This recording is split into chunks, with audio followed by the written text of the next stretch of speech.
Sylvie semakin terheran-heran saat Mike masuk ke dalam mobil yang mewah dan pergi mengendarainya. "Hah, kok Mike bisa bawa mobil semewah itu? Bukannya dia sudah bangkrut?" ucap Sylvie berbicara sendiri. Sylvie merasa penasaran dan mencari tahu tentang Mike kepada karyawan. "Mbak," ucap Sylvie, memanggil salah satu karyawan kafe. "Ada yang bisa saya bantu?" tanya karyawan. "Oh ya, yang tadi itu siapa?" "Oh, itu Pak Mike. Beliau pengelola kafe ini," ucap karyawan. "Hah, pengelola kafe ini?" tanya Sylvie menegaskan. "Iya Bu, beliau bukan hanya mengelola kafe ini saja, tapi ada beberapa kafe dan resto di luar kota. Dan yang saya tahu, Pak Mike juga sedang membangun sebuah hotel," ucap karyawan. Sylvie tambah heran sekaligus kaget mengapa Mike bisa secepat itu kembali kaya. Kok bisa secepat ini Mike jadi kaya lagi? Padahal semua hartanya sudah aku kuasai. Mana tadi aku udah rendahin dia lagi. Padahal lumayan kan, bisa aku jadikan ATM lagi, ucap Sylvie dengan pedenya ingin menggoda Mike lagi. Padahal Mike sudah merasa jijik padanya. Waktu pun berlalu, Sylvie pun pulang, dan di tempat Pak Bram, Mike berbicara dengan ayah Anita. Mereka berbicara tentang bisnis yang baru. "Mike, bagaimana perkembangan pembangunan hotel kita?" tanya ayah Anita. "Alhamdulillah berjalan lancar. Hotel sudah 80% Pak. Mudah-mudahan secepatnya selesai."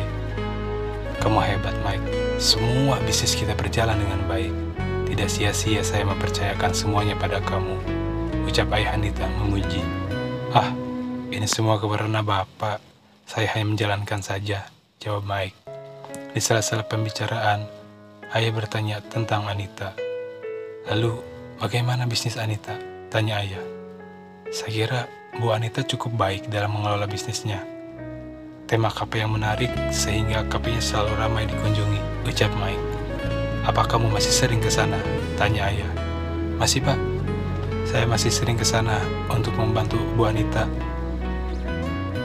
"Apa kamu dekat dengan Anita?" "Maksud Bapak bagaimana?" "Tentu saya dekat dengan Bu Anita. Mungkin karena sering bertemu dan saling bertukar pikiran soal bisnis," jawab Mike. "Kalau soal pribadi?" tanya ayah.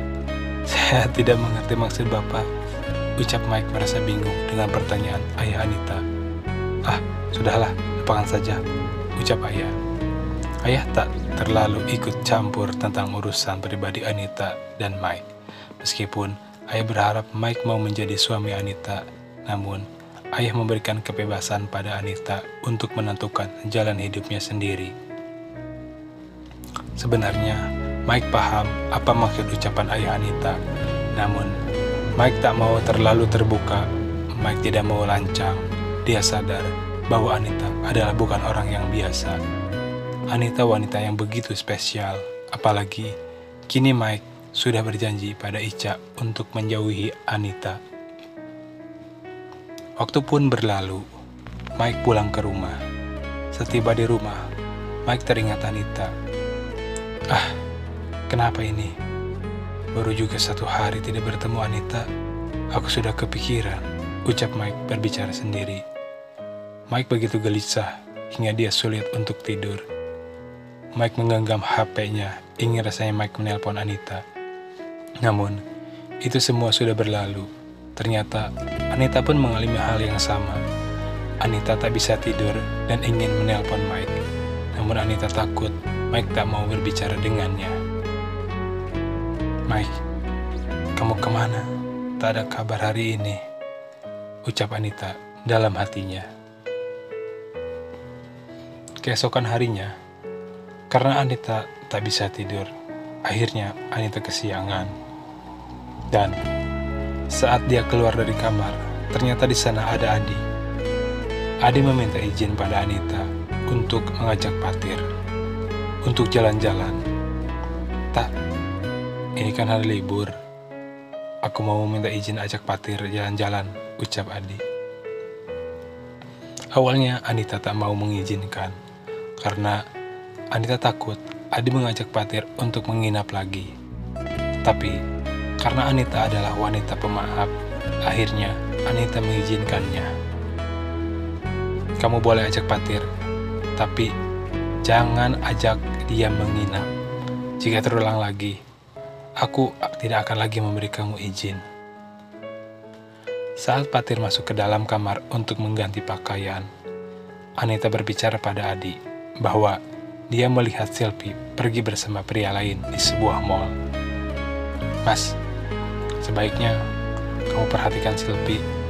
Jangan sampai kamu menyesal, ucap Anita.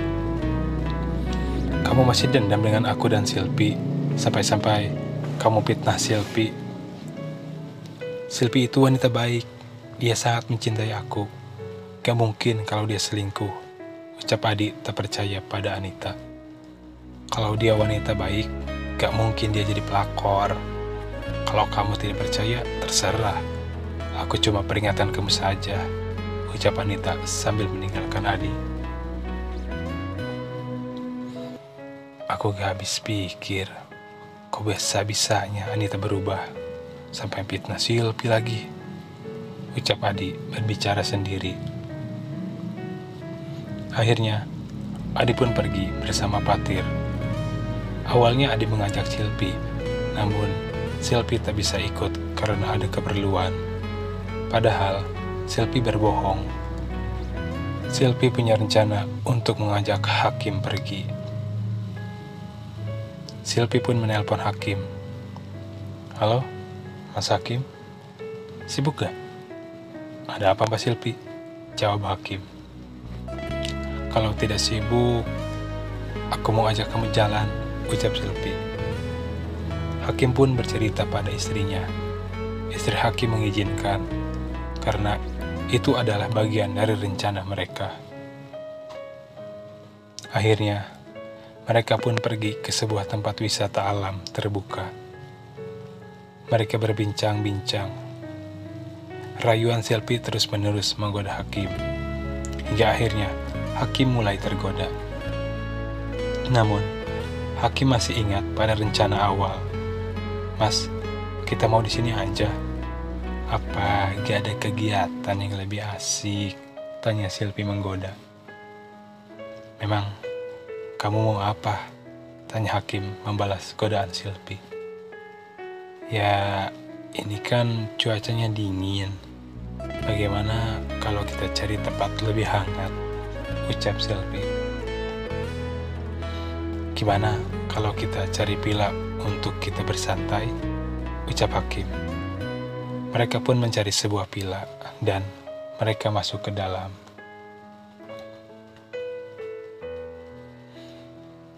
Di sana, Silpi semakin menggila. Silpi mengganti pakaiannya yang lebih seksi. Hakim yang juga mata keranjang akhirnya tergoda dengan wajah cantik dan bodi seksi Silpi. Mereka pun masuk ke dalam kamar dan berhubungan intim. Yang awalnya Hakim ingin menjebak, malah kini Hakim yang terjebak.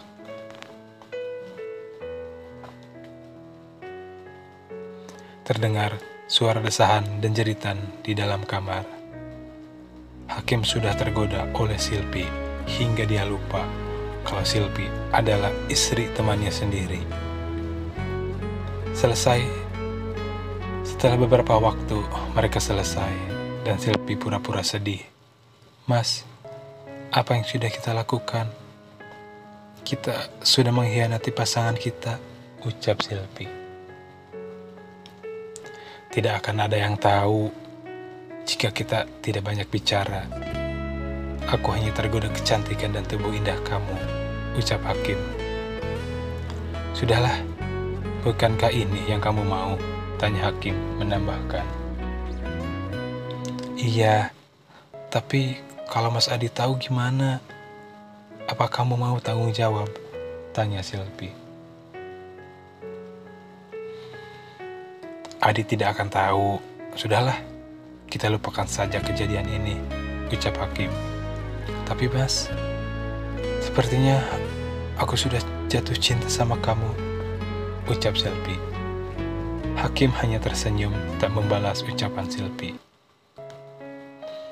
Akhirnya, Hakim tergoda juga. Sebentar lagi, aku akan jadi istri CEO, ucap Selvi dalam hati. Dan akhirnya mereka pun pulang. Tak ada rasa bersalah antara Selvi dan Hakim. Selvi lebih kesenang dan Hakim lebih menikmatinya. Hingga beberapa saat kemudian, Hakim tiba di rumahnya. Dan Hakim ditanya oleh istrinya, "Gimana Pak tadi? Ada bukti baru buat bongkar kebusukan Selvi?" tanya istri Hakim.